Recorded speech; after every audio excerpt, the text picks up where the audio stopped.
In a topsy-turvy championship, an astonishing 14 different drivers have stood on the podium in the first 7 rounds. But the current reigning champion Tixier has remained consistent enough to hold on to a lead in the double digits. We're starting to approach the home stretch. Can he hold off 2 previous champions and a hungry Finn? We'll find out soon as we get ready to watch round 8 of the Lotus 49 Grand Prix Legends Series. And you'll see it all live here on the Global Sim Racing channel. Hi, I'm Joe Peak, and with me in the booth is IMSA driver Joey Atterbury. Behind the scenes is our director Robert O'Brien, and he's using cameras provided by Dougie Beard. Okayama has been one of the more common tracks on the schedule, but just in case you haven't heard of it before, let's head to our track guide. Welcome to Okayama International Circuit. Located an hour's drive northeast of its titular city, it sits nestled among the green, lush hills in southern Japan. Built in 1990, it's most well known for the 2 visits Formula One made in 94 and 95. But since then, national and international touring car series have come to race here as well. Otherwise, the 2 available layouts are mostly used for club racing and amateur track days. The full course is just under 4 kilometers with 11 turns, and the short version is a measly 2 kilometers with 7 turns. It does this by cutting out the portion between Williams and Revolver. While hairpins abound throughout the lap, overtakes tend to be surprisingly hard. The first corner, Atwood Curve, and Hairpin are the main spots where drivers can attempt a traditional pass. Hairpin makes for unique battles though. The unusually steep banking for a road course, plus the switch back into Revolver, means that holding it around the outside can reward a brave driver. However, while it is a more modern facility, runoff in some places is shockingly small, and it can be easy to damage your car. This section in particular around Revolver, Piper, and Redmond gets slightly claustrophobic. The pit entry requires some practice since you must use the inside lane of Mike Knight, otherwise you'll get a penalty. While it might not see as much use in the real world, here on iRacing, this track is part of the base content, and so new road racers will find themselves here frequently. With it being suitable for a wide range of styles of cars, it's sure to excite many of the competitors who tackle it.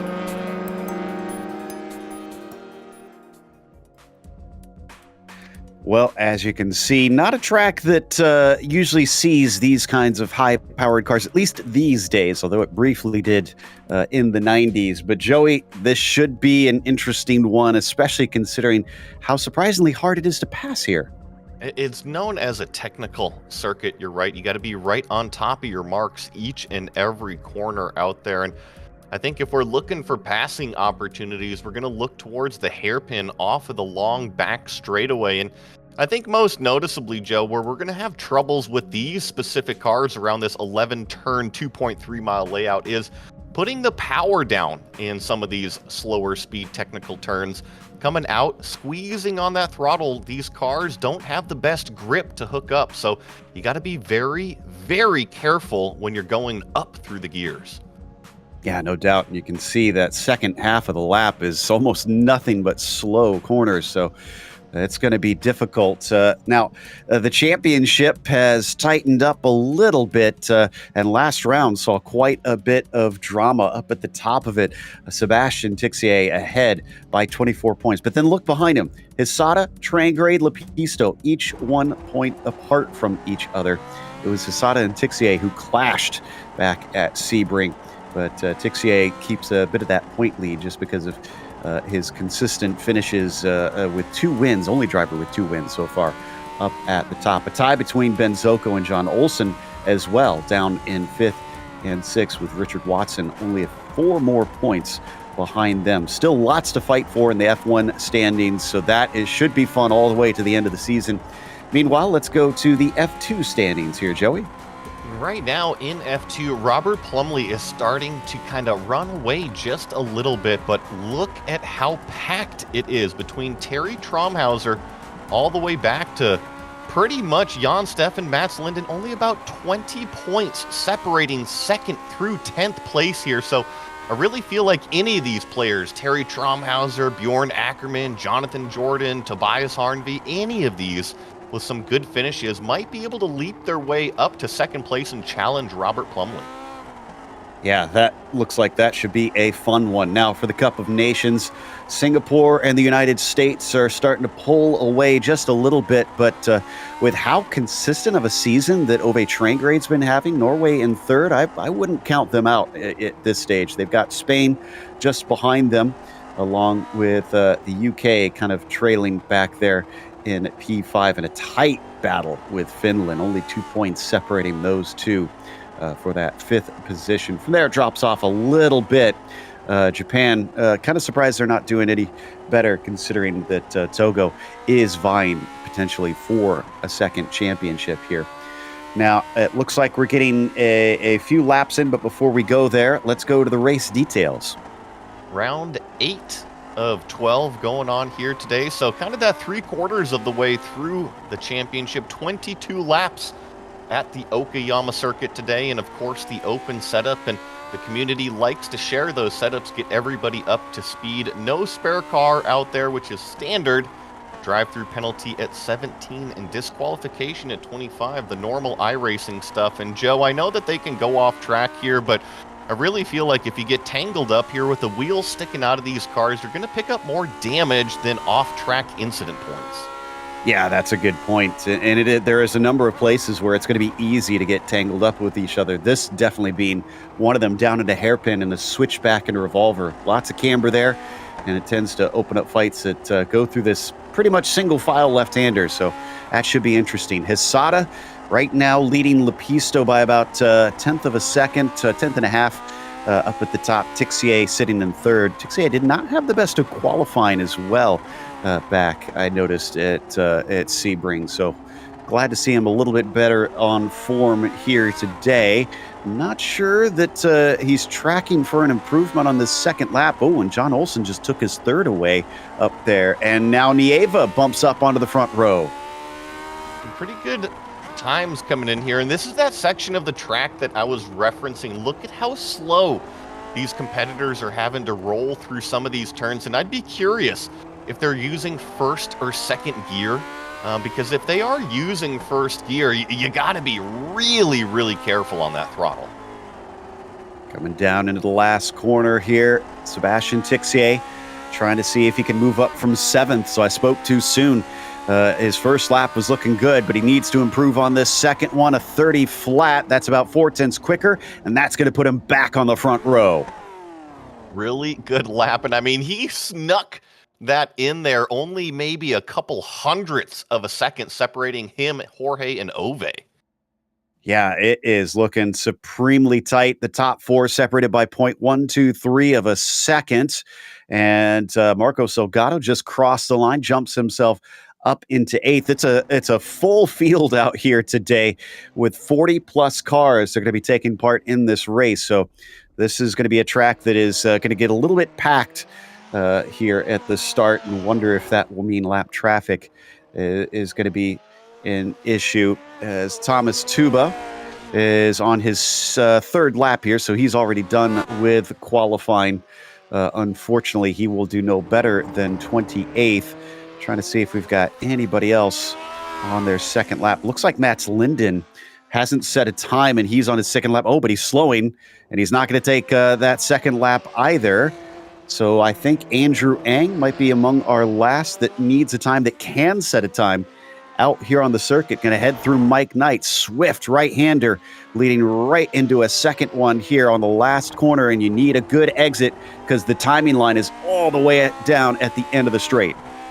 One of the tracks that actually lets you kind of drag race to the line out here, and Andrew Ang is able to put down a time, but it's 1:39. He's going to stay back there in that 36th, 37th spots. In fact, I think that was his out lap, so he is not going to have a time. Oh, yeah. Andrew Ang is going to start at the back of the pack. I guess our qualifying has finished then. And Toga Hisada takes another pole position. No bonus points for that, but that'll be valuable to him off the start if he can stay ahead of Tixier. They get round 2 on that head-to-head. there into the first lap, as Nieva will start from third and Ove Trangrade P4. Antti Lepisto will start from fifth. And it's John Olsen, who took his second ever win last week in the series. He'll start from sixth. Max Mueller will be P7. Marco Salgado starts in eighth. Steve Morris will be P9. Rounding out your top 10, it's Laust Olsen. Here in 11th, we have Xavier Sanchez. David Rossi in 12th. Ben Zocco, 13th. Gary Ho lined up next to him here in 14th. Michael Grissinger inside the top 15. Glenn Becker in 16th. Robert Plumley, 17th. Jack David Spickett, 18th. Jeff Saunders and Andrew Dixon rounding out the top 20. Matthew Maudsley starts 21st, followed by Will Lamon 22nd. Then it's Jana Lehman, P23. David Rodriguez starts 24th. Another one of our onboards today is Cam Porter in P25.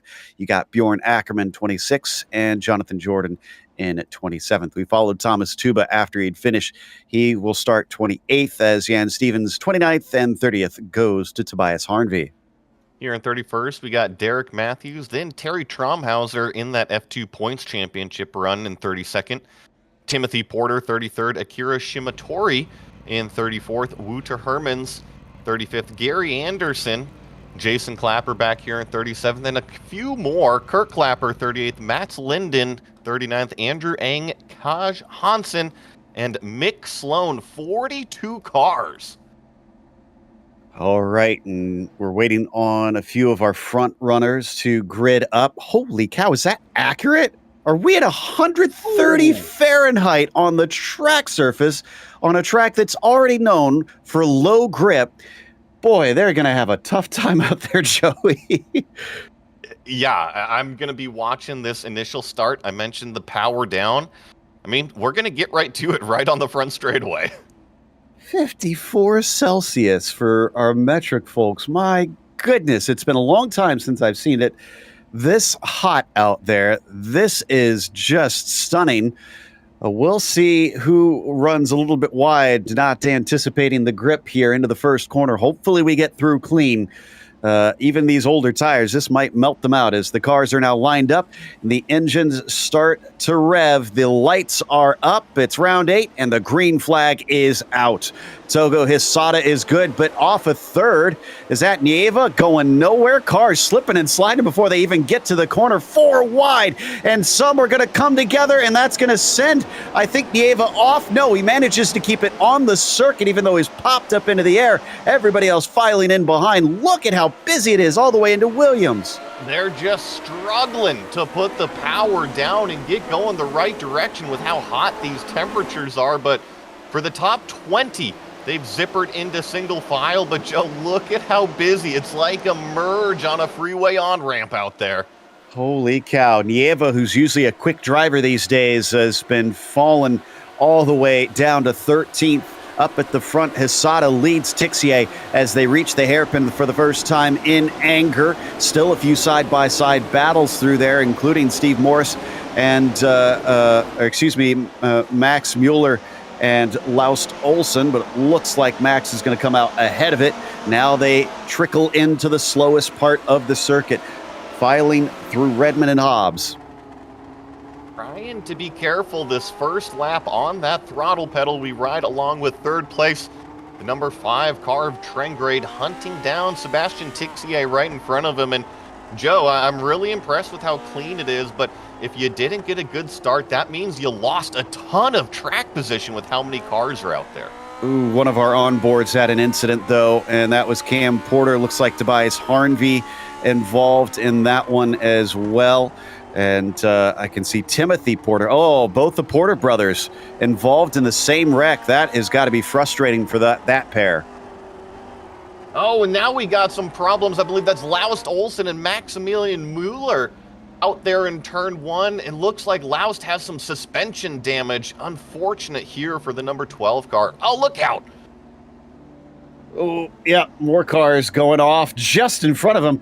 Wow, he did a very smart thing waiting patiently, but he's almost paid for it just being in the wrong place at the wrong time. Now, Laust has gotten on the radio apologizing for the incident, so he feels a little bit to blame. Let's see if that's the case, because he's going to tuck it down the inside. He had presentation, but he does slip out a little bit. I don't think he needs to feel too guilty about that one. That looks like a bit of a racing incident. I agree with you. It seemed like he presented his car. He was well up alongside, and then we're going to see if it stays right here. Not really looking quite at it, but these cars come so close to the nose of Laust. Oh, wow, twice. That is not the sight that you want to see after you've already had an incident. I think we've had a few cars, I think, also getting involved in stuff farther back. I've lost track, but I'm seeing just tons of flashes of green and red on my timing and scoring. We've got Gary Ho, who's in 11th as he comes around out of the last corner, but he's down to the inside, and he doesn't look quick down the straightaway. No, I think Len Becker is lining him up to make a move down into turn 1, but nice and deep on the brakes from Gary Ho to try to defend that position. And Joe, I'm already seeing the attitude difference in how these racers are kind of attacking the track. We're used to seeing, Gary Ho goes around. I just went a little wide. That's an off-camber corner. He cuts across just in time to get ahead of Michael Grissinger. Thankfully, no incident there as he returns to the track. But yeah, Williams is tough even when you're single file, and he's discovered how tough it is too wide. So he falls back to 17th, which unfortunately takes away all the hard work that he had done. Does, and you see him still wiggling, all the cars wiggling, and that was going to my point. I don't see these drivers attacking the racetrack. It almost seems like they're tiptoeing into the corners today. Yeah, everybody's having to really mind themselves out there. I guess race the track first and then race each other after that. We got a side-by-side battle for fourth between Antti Lepisto and John Olsen, last week's winner. Olsen comes out ahead, though. He's up 2 from the start of this race. Can he maybe snag a third win, go back-to-back here? He's going to have to catch up to Trangray, Tixier, and Hasada, who've kind of taken off at the front. Really nice power down from John Olsen coming out of both of those corners after he completed the pass. And I wonder if maybe John has changed his setup a little bit. I'm seeing everybody struggle, but it almost seems like his car might have a little bit of understeer in it. Yeah, some of the savvy drivers maybe have just tweaked a little bit now that we've discovered how hot it is. Of course, here on iRacing, you don't know what the temperatures are going to be exactly until you get into the session itself. You kind of have an inkling as it'll be consistent, but it's not the same every time. And maybe this one just caught a few of them out as he now tries to take off after Ove. He's got about 3 seconds to make up there. Battle behind him, I see, between Rossi and Sanchez for 8th as well. And it looks like Sanchez is going to send it in deep down into the hairpin, take that line away. And right behind these two, as you see Xavier Sanchez right in front of this little train of 3 is Jorge Nieva. And talk about cars that didn't get the best starts. Remember, we saw Jorge kind of get bumped out wide there into turn 1, and he's definitely suffered -7 positions. That's huge amounts of track position loss because, remember, we can't even see the leader from Jorge's perspective. Yeah, exactly. He's 10 seconds off the leader at this stage. He has rocked up to David Rossi. He's trying to make up for his loss. He's got a couple spots since then. Is he going to be able to set him up onto the main straight? He's a little too far back for now. Rossi's more focused forward on Xavier Sanchez, trying to take that 8th place away. And as they come down into the first corner, not as often that you see passes into there. We've had a couple today, but certainly not going to see it this time. I think they're going to come like you were saying, Joe, you got to drive the racetrack because I feel like if you start to race the other car, you kind of forget about how slippery this place can definitely be as we jump up. Antti Lepisto not letting go of John Olsen. And Joe, correct me if I'm wrong, at Phoenix, wasn't John the one using a single gear while everybody else was shifting? I believe so. Oh, is down in the corner. Very deep here for Lepisto, but too deep. He catches it before it gets out into the gravel. Nice save, but he loses a chance to pass Olsen, and now Salgado is all over him. Yeah, a little mistake there out of Lepisto, but honestly, really, really good save to keep it on the racetrack, not lose any positions. And the reason why I bring up that point, Joe, is if you know how to drive an oval, being patient, that usually means high track temperatures. You're going to be pretty patient putting the throttle down, which I think is going to be very important today. Yeah, that is an excellent point. I believe it was also, we saw, I lost his name now, but our winner at Phoenix was also Jim Shedlick, was also running a single gear. Just a few drivers managed to get that sussed out, and we're using it to great effect. Meanwhile, back to Gary Ho once again, one of our other drivers that is trying to give points towards the Singapore club there in the Nation Cup of Nations. And he's going to send one on the inside of Will Lamb, going in way deep into turn one.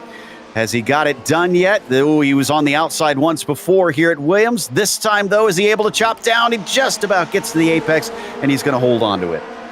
And unfortunately, that's going to open up Will Lamb to David Rodriguez right behind him. But thankfully, the nature of that racetrack kind of fended off the defense for Gary Ho naturally. And now it's all about putting the power down, coming up the hill, down the longest straightaway that they have available. And I got to admit, Gary did a tremendous job right there. Look at this. He's got an opportunity. As they come down the inside once again, Ho making up a lot of spots quickly. Grissinger around his outside, not going to be able to hold tough on the banking, so he'll have to fall back to 16th. Behind him also looks like Will Lamb fighting against Saunders as well. This mid-pack is frantic. Doesn't matter if you're racing up front or for 15th here in this Grand Prix Legend Series. I think no matter where you are, you're going to have a smile and be racing a good, hard race. That was Grissinger having to defend on David Rodriguez back there as well that you could see. But already, man, just fighting forward so fast. I'm kind of surprised. Gary Ho has a fire lit underneath him. He's already back up to 15th, and he's got Bjorn Ackerman just in front of him. Can he catch him up here and make yet another pass as we come back to David Rossi now, who is looking to try and attack on Steve Morris for the 8th position. But Jorge Nieva has caught up to them, and I think they're going to have their hands full. I've got to be careful here. Always got to be attacking, but also watching the mirror at the same time. And you said it. Here comes Nieva on the back of David Rossi, trying to use the slipstream. Shows his nose, but not quite close enough. And I think that goes to show you how close these competitors are in terms of their lap time. Can't just go diving in on somebody. Well, that's what Gary Ho just did. He already overtook Ackerman. He had about 6 or 7 car lengths to catch up to him, and there you can see he's already passed him. Well, I think we documented Gary kind of falling through the field earlier, and sometimes racers get that red mist, and right now the red mist is working for that pink-purple helmet of Gary Ho. I love this. I want to see more of this from Gary Ho because this is spectacular stuff. Oh, behind him just had a wreck. David Rodriguez spins out and collects a few more cars in the process. Looks like Jeff Saunders and I can see Michael Grissinger as well off the circuit. This was just that tiptoeing going into the corner. I've been mentioning coming out is going to be the problem area, but with how hot the track temperature is, Joe, I think even going into these corners is really, really tricky. And coming up to this next left-hander, I think he just carries a little bit too much entry speed. Yeah, and the other driver is kind of an innocent victim in this one. It starts to go. He's trying to save it. Everybody else is trying to stay out of his way. And there you go. That's Michael Grissinger in the 23 getting the worst of it. He actually got a black and orange flag, so his race is practically over. Unfortunate, and those are those big old wheels sticking out from these cars. Can definitely reach out and grab you out there as we jump back to Antti Lepisto. Still has not let go of John Olsen after John made that pass a few laps ago. And this is probably what John's going to be fighting for, judging by the pace, because it was 3 seconds. Now it's up to 4.5 that he's dropped off the leaders. Yeah, as you look ahead, you can't really see him on these short straights. We might be able to get a flash of them once we get to the main straight here. So this is a battle for just outside of the podium. There they are, way up in the distance. That's what 4.5 seconds looks like. And honestly, though, I kind of want to give some love to the leaders at some point. Yes, they haven't been battling, but Hisada, Tixier, and Trangrade are all within 1 second of each other. I've been noticing that as well. Sebastian definitely has started to close it up here in the last handful of laps.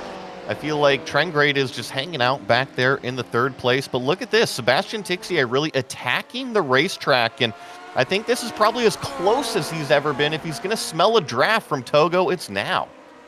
And these are the top 3 in the points right here. 2 of them winners. Ove Trangrade still looking for his first one this season.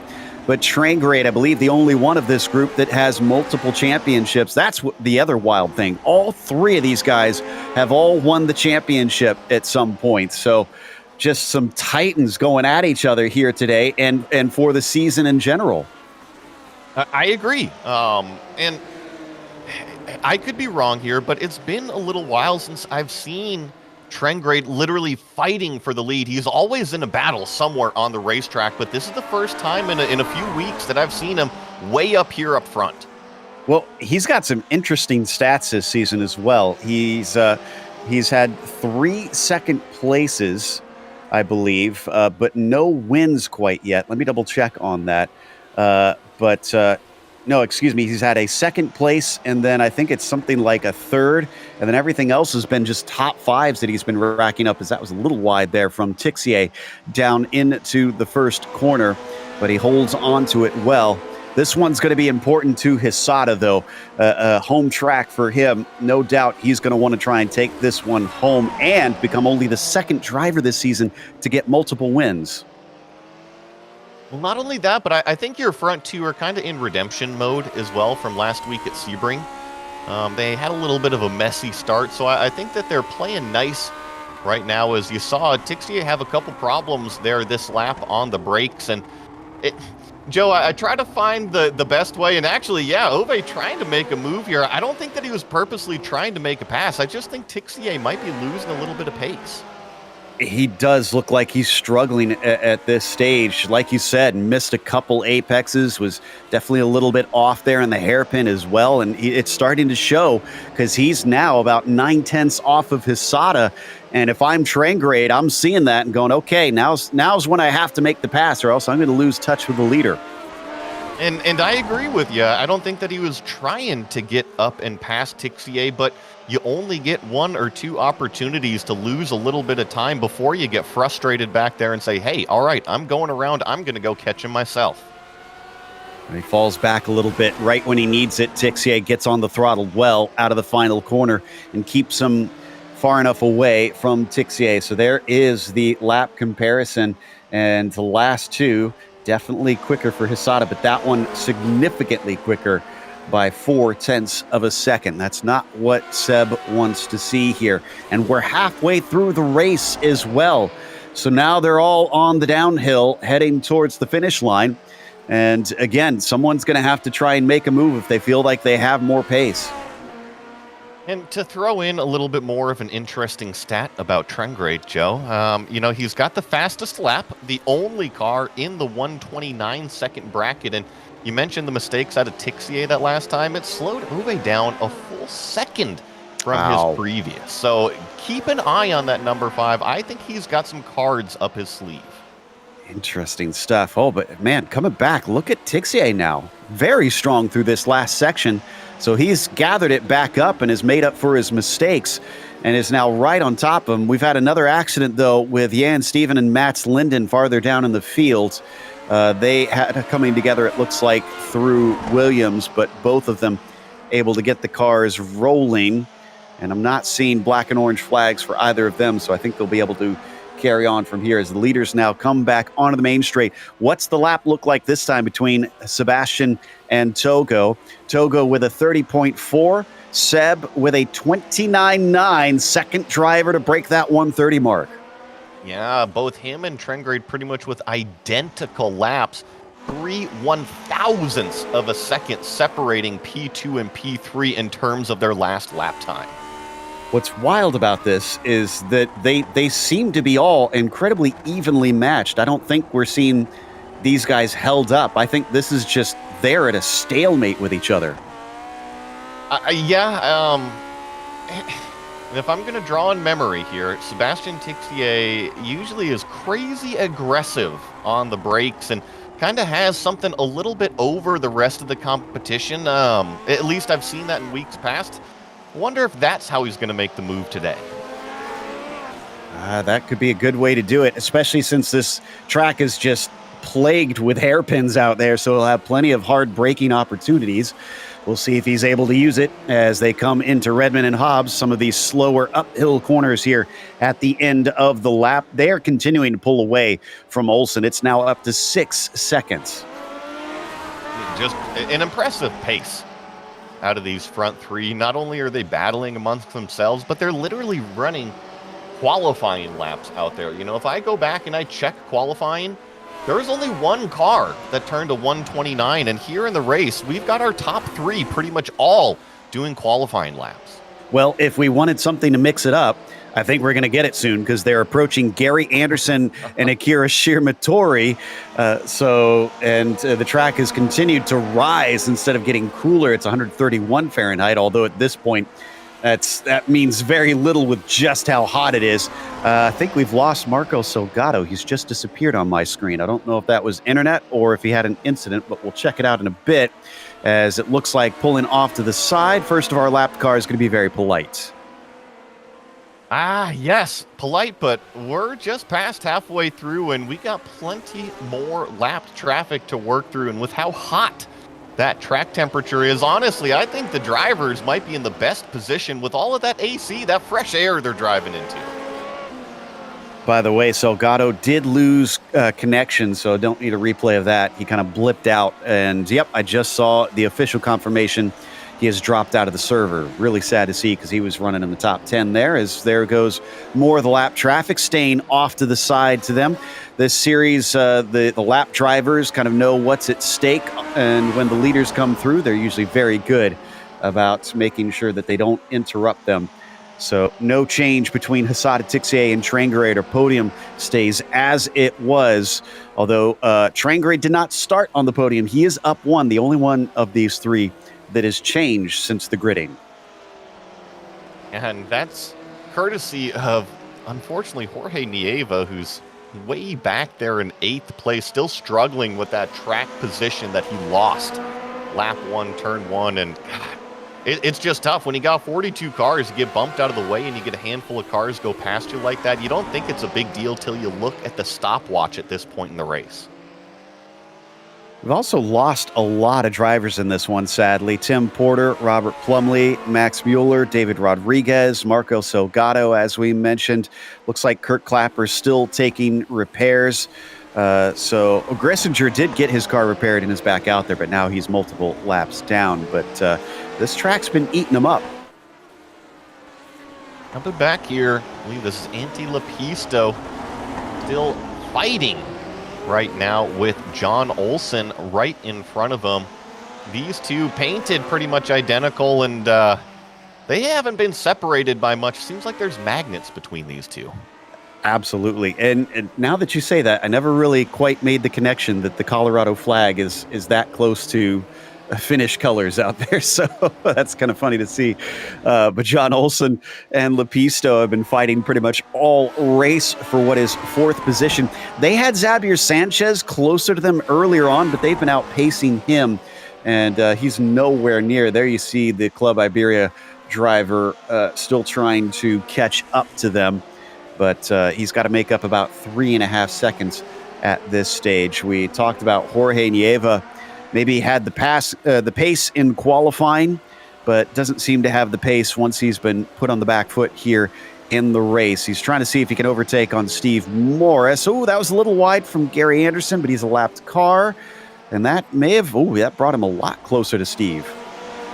It's all about coming out of turn 3. Doesn't get the power down, and I gotta wonder if Jorge, more problems with Gary Ho. You mentioned some of those late brake moves that he did earlier. I think this one caught him out in turn 1. Interestingly, he did not lose a position. Look at him. He's all on his lonesome, just pushing a little too hard and locks up the right front. Does a good job keeping it from spinning on him, though. Just understeered off into the gravel, got it back onto the circuit, and off he goes. You know, honestly, with these track temperatures, there might be more grip in that gravel than there is on the racetrack. Yeah, that's a good point. Although iRacing did do an update, I believe, the last build or a build or two ago, where you go much slower through the gravel now, so it is much less desirable to use that. I wonder how much that helped slow him down as well, so they didn't go far off into the runoff. David Rossi here in the top 10. That is the car of Ben Zocco just in front of him. They're chasing down. Just in front of them also is that battle, Jorge Nieves, Steve Moore, Xavier Sanchez. So if these two can kind of keep their act together, I know David Rossi wants to go up there and pass the car in front of him, but maybe, just maybe, they might be able to close it in and make it a four-car battle amongst themselves. Yeah, and the car behind them, I mentioned him, Glenn Becker, because he's our only onboard cam that is left. We had Cam Porter, we had Laust Olsen. Laust is in pit lane taking repairs, and Cam Porter we lost pretty much at the very start. So Glenn Becker is out there and trying to do what he can. As you can see, his VR cam ready to give him the best view possible out here along the backstretch of, well, pretty much nobody in front of him. Yeah, and correct me if I'm wrong here, this paint scheme is kind of like that old Pitts S2 airplane paint scheme, and pretty cool recreation, running a little bit of a lonely race. Change for the lead briefly. Togo Hisada, now he's almost completely by, round the outside. Tixier goes off course, though, and Togo Hisada back to the front. Ove Trangrade pips the spot immediately and moves into P2. And here comes Trengray. Does he have the opportunity to maybe go deep into turn one? Looks like Togo got a nice run off of the final corner, but this has definitely closed it in. Drama between the front three. Much tighter than they were before. I don't know if this battle is over quite yet, as Isada's a little wide coming out of Williams, but he manages it well. Look at the wiggle out of Ove Trangrade. He's trying to get that throttle down as quick as he can, but will that bite him? As now they come up to Atwood. Uphill, long right-hand corner, just opening up as it exits, and now it is Tixier's turn to slip up. Yeah, but look at the exit that Trangrade got. He's right on the back of our leader. Togo Hisada decides not to make a move down into the hairpin, and here comes Tixier, crazy late on the brakes once again. They're going to stay single file for now, it looks like. Wonder if we could get a replay of that pass attempt that turned sour for Seb Tixier. Here we go. This is going to be into Mike Knight. Oh, no, it was into Redmond, and he's got the inside, but it switches back as it's this back and forth hairpin, but he holds tough round the outside, and eventually he runs out of grip. Yeah, and not only grip, but he just runs out of road out there. He tries to get the thing turned in with the hot track temperatures, just no front end grip on the thing. All right, so back live, they've come apart now a little bit, so the excitement has now died down as we're going to watch a little bit more. There we go. Now we're coming back. And one of the things apparently I've misreported is the demise of Cam Porter. It was greatly exaggerated. He's now into 20th position, and he's actually up 5 from the start. So yes, he had a bit of an incident, but he's making up for it. And he is another of our onboards here today. He's a kind of traditional onboard driver, tends to give us his feed and his perspective, but probably not the results he's hoping for. But he's got that Cammy's Garage shirt that he always has on, representing the brand, and still firing through that 8-shifter. Yeah, Cam down here doing a good job, and I always love the realism that Cam brings with that H-pattern shifter, doing the 3 pedals and everything. And yeah, you see a little bit of nose damage on the car, but doesn't seem to be affecting him too much out there. We lost Togo Hisada's connection. He's disappeared. I went back and looked because I saw him the positions change, and he's still not back. This is a long time. I hope he doesn't completely lose it. Now he's back. Oh, my goodness.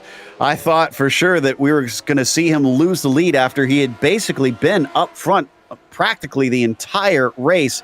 And Ove is there to pick up his first win of the season if that does happen.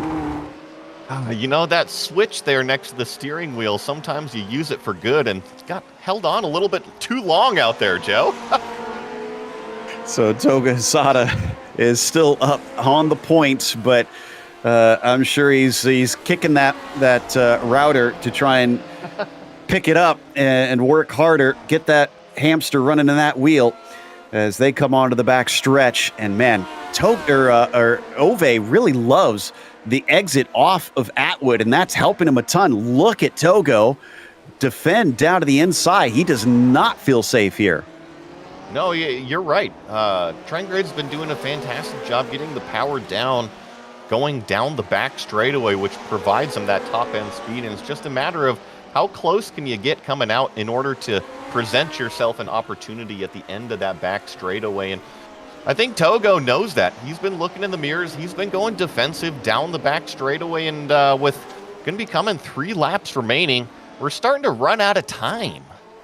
They've got Derek Matthews in front of them, another lapped car. So Hisada is going to have to pick his timing right unless Derek slows up on the front stretch here, which this would be a good opportunity. And yes, there goes the 41, just pulling off to the side. Great sportsmanship, knowing the leaders are right there and just, hey, this isn't my battle. Guys, go amongst yourselves. Exactly. The blue flags are not obligatory here. They are only informational, so those drivers do not have to pull to the side, but it's greatly appreciated. This is much closer here for Trangrade. If he can stay this tight all the way through Atwood Corner, he's going to have a great opportunity. Let's watch and see. A little bit of a defense as Togo just tries to dissuade him from trying to send one up the inside. He is right on top of him. This could be it as they come onto the backstretch. And a big wiggle out of Togo. Hisada immediately moves drivers right. Defensive of Ove Trangrade. Do they go into a braking duel? My goodness, look at how deep the number 5 went on the brakes around the outside. But great grip down to the inside there for Hisada, keeping him at bay. Sometimes I've seen drivers be able to carry that battle through that banking, but not today for Ove Trangrade. The laps ticking down to almost nothing here, and yet the top 3 are split still by less than a second. And now it gets even more complicated. They're coming across drivers battling for position here at the back of the field. Yeah, not just one car, not just a couple lapped cars, but you're right. I see 3, 4 lapped cars lined up right in front of our leaders. Gonna have to navigate a mess with 2 laps remaining. Yeah, not all of them are for position. Jana Lehman is multiple laps down, but Kaj Hansen and Stefan and Thomas Tuba are all 4 spots there in front of them. And if you're Ove Trangrade or Sebastian Tixier, you're licking your chops looking at this. This is the area that Ove has been really strong on the racetrack. Togo doesn't need to take the defensive line, but it's all about the power down. We saw Togo with a huge wiggle last time. Looks like he keeps it in check this time. It was a big slide for Ove Trangrade. You could see that car just going sideways across the track. These tires have got to be screaming at this stage. No raise in temperature, still 131 Fahrenheit. If you missed us earlier talking about it, it is steaming hot here at Okayama, at least on the track surface itself. Coming off of Piper now and down through the infield section. They're going to get by 1, but they've got 3 more, and they're going to get the white flag. That was Michael Grissinger that let them by, and here we go. Now it gets really busy right in front of them. Looks like we got a car that's not going to be yielding, and this might hold up our leader here, Joe. That's Kurt Clapper. He's not in a battle with those ahead of him. He's going to pull off to the side. He still was in a bit of an awkward spot for Togo Hisada. That kept him just a few hundredths slower. And Ove Trangrade is closer now. He's about 2/10 behind. Can't do anything. Down to the first corner, there's a car spinning in front of them. All 3 managed to avoid. This opens the door for Ove. He's going to sneak it in turn 3. He gets loose. Is this going to be an opportunity for Tixier? Tokyo drifting for Ove Trangrade. He holds on to it, but he's not passed. Here comes Seb. He's going to try and chuck one up the inside. No, he holds station as they come around Atwood. That's Thomas Tuba just in front of him. He's not fighting anybody now. He can pull off to the side, and he does. He's going to let them through. This might be the last good opportunity for Ove Trangrade, and Togo knows it. He covers the inside. He breaks a little early in comparison. Last time this happened, he held him off, and a little bit of contact between Seb and Ove, but they get away with it. And it's all about hitting your marks from here on out. Togo, Hisada, just race it clean, and you've got this one. But this is the trickiest section. Is putting the power down. Here comes a potential opportunity for Ove.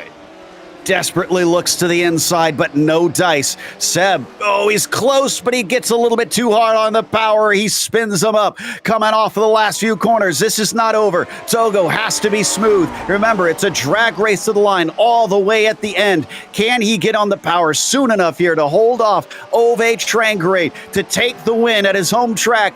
Second win of the season for Togo Hisada is here for the taking at Okayama. What a race between our front three. Togo Hisada winning, Trangrade second, Sebastian Tixier third. What a way to close that out. Oh, this has got to be disappointment for Jorge Nieva. He's still in seventh, was not able to get past Ben Zocco and Xavier Sanchez in the end, even though he was close. Olsen got himself fourth over Lepisto. Actually, where did we lose Lepisto? Where did he go? I don't know. And I'm actually looking. Oh, here's Ante way back here in 30th. He must have had a problem on the racetrack at some point to fall all the way back here. Yeah, I'm checking, and I see a lap deleted on his timing. So I'm double checking to see if this. Oh, yeah. Okay, so he had to take a tow as he had an incident with him at one point, and here it is. He made a dive, but it just did not work. This is going to be into Redmond. So coming up to this next left-hander here. Yeah, you see the run that he gets out. He feels like he gets a good enough placement, puts his car down to the inside, and and that's just a racing one, I feel, Joe. Ooh, that probably is what cost him the big time right there. Yeah, it probably damaged the suspension in that, and that's what forced him to take a tow, unfortunately. All right, well, we'll come back here in a bit. The show is not over. We'll have the official race results as well as driver interviews, so stick around.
Welcome back to Okayama. Round 8 for the Grand Prix Legends Series had a stunning finish there.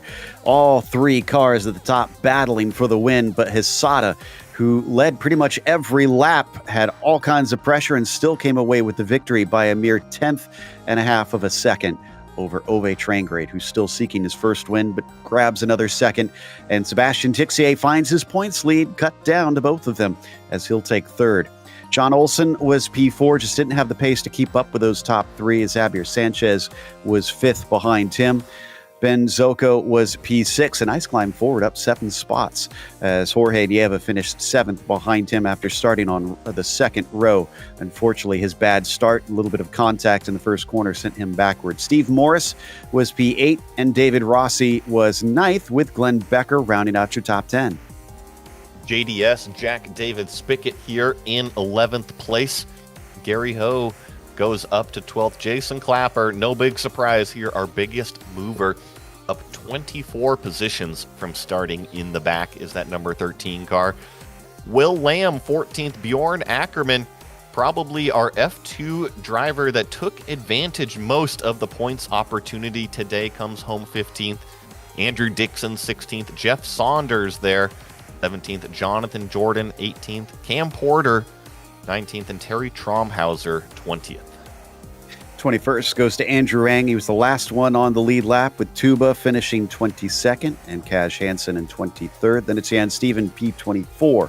Mats Linden was 25th today. Derek Matthews, 26 behind him. Wouter Hermans in 27th. He climbed up 8 spots himself.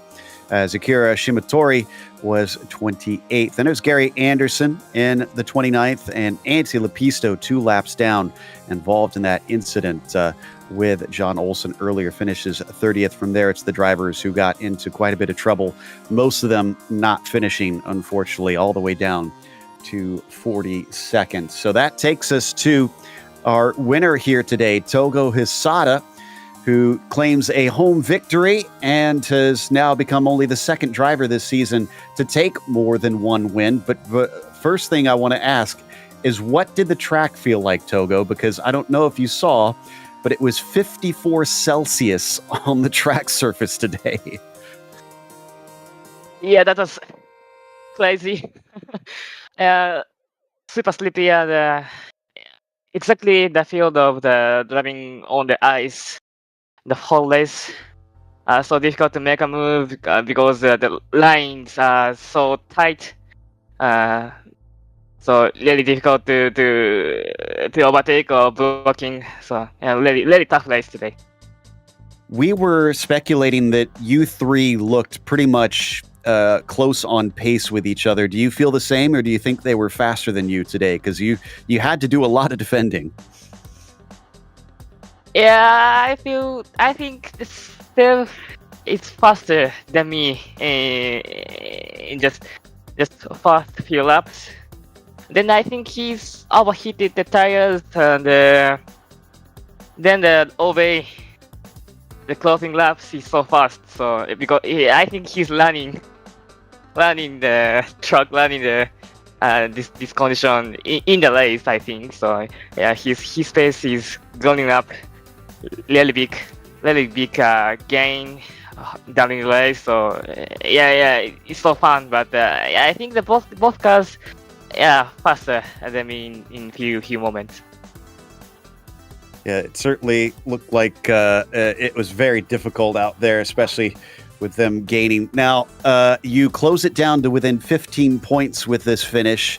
And you and Seb are fighting for the first driver to first between you to get 2 championships, it looks like. Do you think you can catch him up by the end of the season? Yes, I have to practice a lot, but I think it's gonna be a great battle in the rest of the season. So yeah, I'm really looking forward to. Oh, we are looking forward to it as well. It gets ever tighter. Congratulations on the win. Thank you. That was Togo Hisada, your victor here today. And then real quick, since we didn't get to talk about him a whole lot in the race, Joey has caught up with Cam Porter. Well, Cam, congratulations coming home with the top 20. I know that the nose damage was pretty much right off of the bat, so doesn't tell the whole story. You really fell all the way to the back and then climbed back up to 19th, so heck of a race for you out there. Yeah, it was pretty thrilling comeback drive. I have to apologize profusely to Jan Lehman for punting him on lap 1. That's how I picked up the damage. You know, I normally, we talked about this last week, I'll take it easy on the first lap, but for some reason I'd switched my brain into race mode already from take it easy mode. And I just punted Jan off, so huge apologies to him. I hate when I do stuff like that. But pretty fun drive otherwise today. Well, you know, in the racing world, we call it the red mist, Cam, and I see that you got a red car, a red helmet, a red shirt, so you're pretty much surrounded by red mist. You're doomed off the bat to go into race mode. I torpedoed myself for sure, Joey. Well, looking forward to next week, and well, actually, no, let me take that back. Let's talk about the track as the last question. It was crazy hot today, 130-degree track temperature. Did that change how you drove the car? It was pretty slippery. I don't pay attention to the track temperature, honestly. It's, you know, I'm gonna drive regardless of the temperature and do my best. I don't really play with the sets much. I just use the default sets. So, yeah, track conditions, air conditions don't really. It doesn't even come into my mind. I just get out there, put my foot to the floor. Well, Cam, maybe better luck next week. You might have to change the color of your helmet, get rid of all that red mist coming down on you. Yeah, some pink or something that'll chill me out. Thanks, Joey. Yeah, well, that was Cam Porter coming home 19th today at Okayama. And that's going to wrap us up. So we want to give a big thank you to the Grand Prix Legends community for bringing us back for another season of coverage. And thanks to the team today, Rob, Joey, and Dougie. Make sure to check out our social media, our website, and our merchandise store. And don't forget to subscribe to our YouTube channel so you don't miss a moment here at GSRC. The next race is going to be at Imola. That'll be Saturday, March 13th at 9:30 a.m. Eastern. And be sure to check out our other broadcasts listed here, because coming up next, we have Camel at Long Beach. That'll be at 1 p.m. Eastern. Until next time, though, race clean, race hard. We'll see you on the track.